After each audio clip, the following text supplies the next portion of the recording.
Hello and welcome. This is rooflemonger, my friends. We're here with a very interesting video here today because we got a massive lore dump on the Street Fighter end of things. We all love fighting games here, and fighting games obviously offer a lot of things to a lot of people.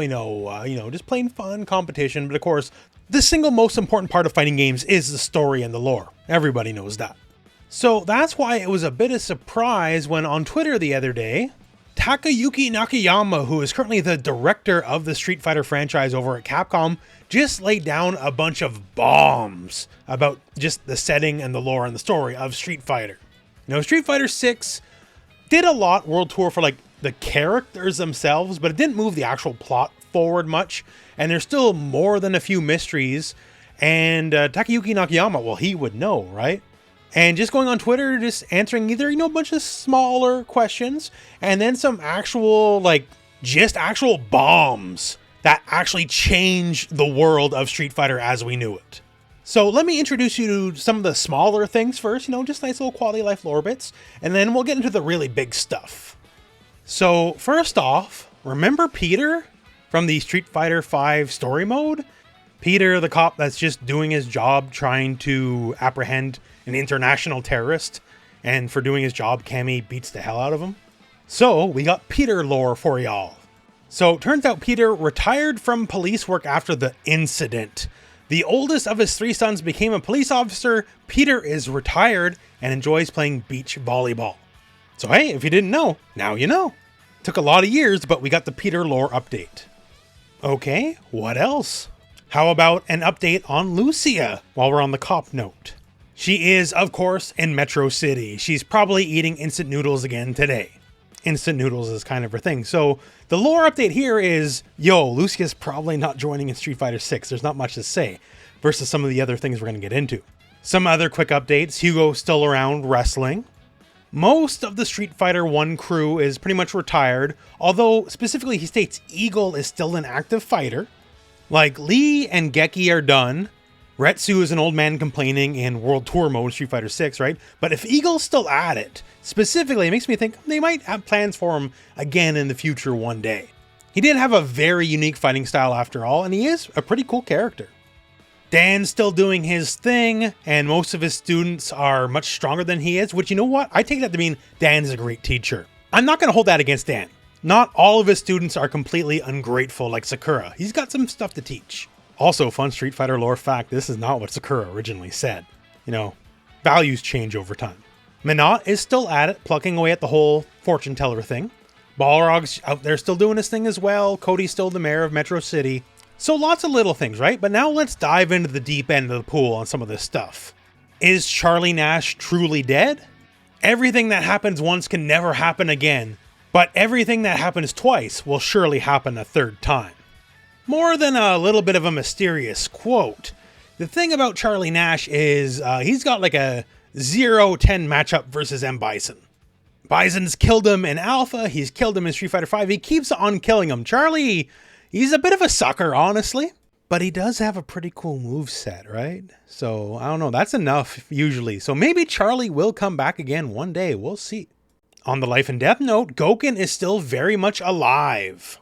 Apparently he's not up to date with current events, but he's still alive. And now that said, sort of an actual big bombshell, Gen is still alive. The ball games note is in reference to Peter playing volleyball.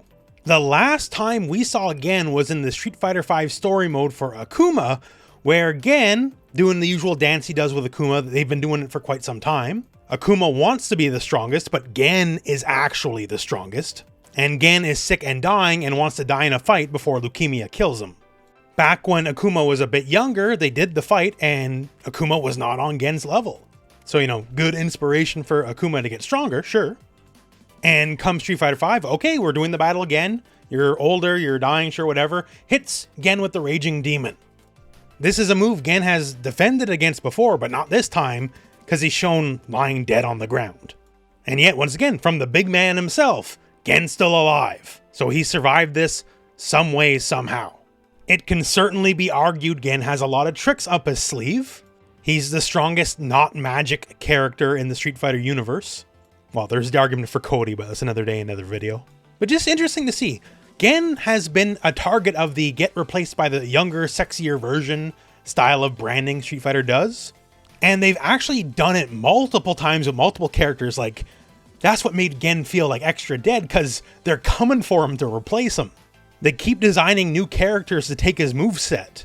Like, I understand and I appreciate the value of the younger, sexier version of the character, but like sometimes it's okay just to have the old man. That's where I'm at. I like Gen. But if Gen is truly alive after they explicitly went out of their way on screen showing a body in Street Fighter V to say he was dead, if he's still alive after that, hey, maybe we'll see him again one day in the future. It does make Akuma look kind of like an idiot though. He used the Raging Demon to kill Goken. He couldn't kill Goken. He's used the Raging Demon to try to kill Gen twice now, and he couldn't kill Gen either time. He's not very good at what he does. This was brought up on Twitter, and Takayuki Nakayama has a shit poster's heart because this was his reply. Sagat with a shotgun says your argument is invalid. Also, when it comes to G, Takayuki Nakayama being a bit, evasive is not the word, but a little bit playful. Says there's a deep story, but well, we never got to see it, which is one of the most frustrating things about Street Fighter 6. They just completely dropped that plotline from 5. If there is a deep story with G, who was made to be a big deal, please tell us the story. Thank you. So going back to that Gen thing, this is what sparked the real big bombshell. So someone just asked, hey, Street Fighter 6, Necalli, like to see them back. Which, hey, who knows, as we talked about in a recent video, Necalli was kind of a dud. But then here comes the bombshell.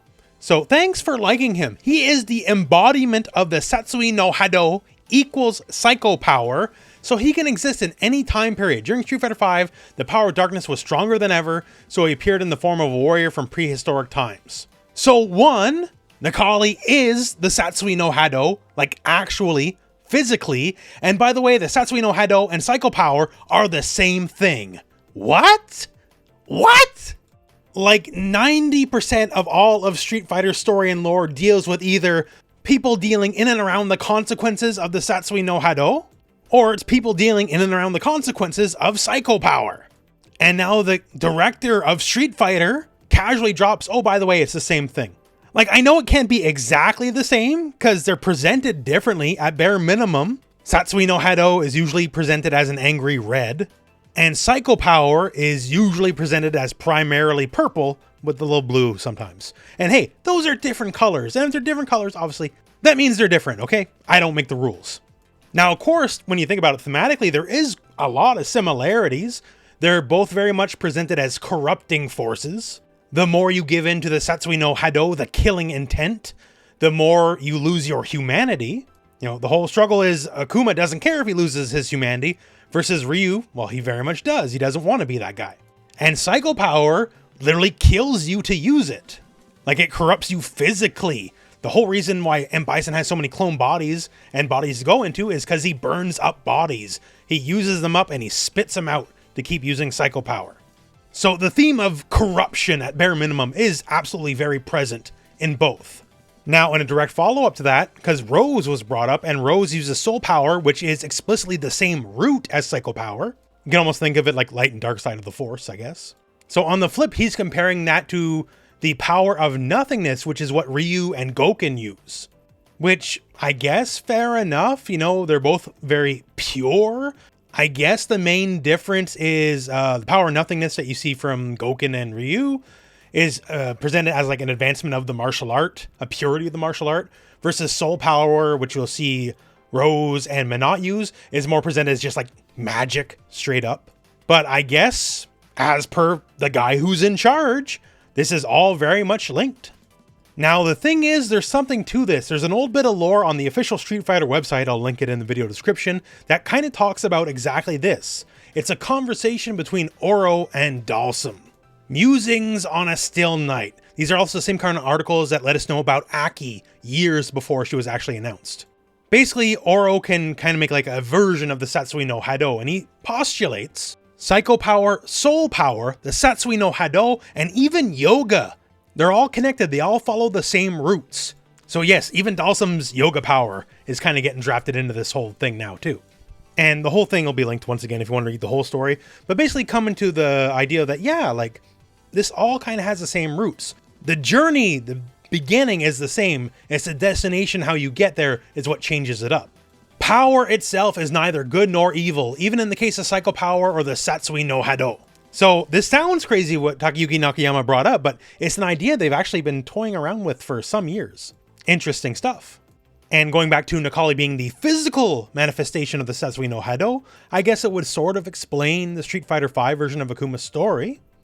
In why Street Fighter V, he started to physically change a bit, and he looks even more demonic in Street Fighter VI, is that he killed the physical manifestation of the Satsui no Hado, right? So he's beyond it. He is actually ascending to the demon form.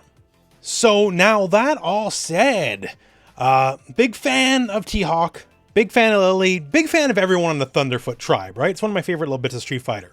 And you know, Lily and T-Hawk, they fight similarly, right? But you know, they're not exactly the same. Lily has this whole spirit power T-Hawk never had. And if you never went in depth with the lore that's presented in Street Fighter VI, the one thing that they tell you about this spirit power is it's not on the level. Like, it's presented as wind spirits help her do this stuff, sure, but it's actually a bit more sinister than that. It is heavily implied that Lily has the Satsui no Hado, and Takayuki Nakayama kinda confirming that. Can't go into details, but as mentioned in the World Tour, her power is responsible for the Shadaloo attack on the Thunderfoot's sacred site. As long as she continues to be a good fighter, no problem. So if you don't know, when Lily was very, very young, the Thunderfoot tribe was attacked. No details. In fact, the detail of Shadaloo attacking, I think, is actually brand new.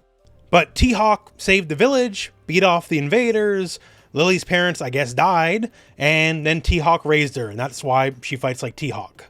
But what would Shadaloo want with Lily anyways? Once again, that spirit, not on the level. As long as she continues to be a good fighter, no problem. But what if there is a problem? Do you ever have nightmares? I get them from time to time. In these nightmares, I'm a little older and my face looks super scary. Toyo Ikonoi, the spirit, speaks to me in this spooky voice too. Huh, I guess that's nightmares for you. So certainly a chipper way to look at it, but there's a very sinister underpinning to that. Like, it's a hint that there's something actually sort of messed up with Lily. And since Street Fighter VI came out and I saw that, I've been hoping every day that this isn't a plot line that they'll drop just like all the others. Street Fighter does evil versions of characters. Evil Ryu, Kage.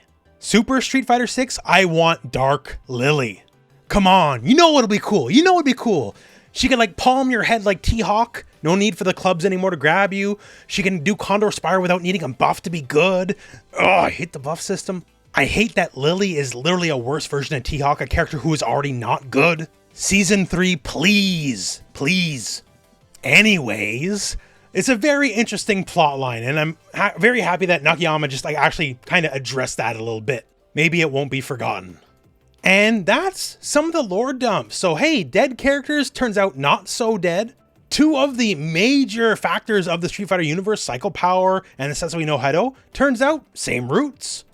And it was just kind of cool that Nakayama just randomly went on Twitter and just dumped all this knowledge out of the blue. Wish more of it was in the actual games, but hey, take what you can get, right?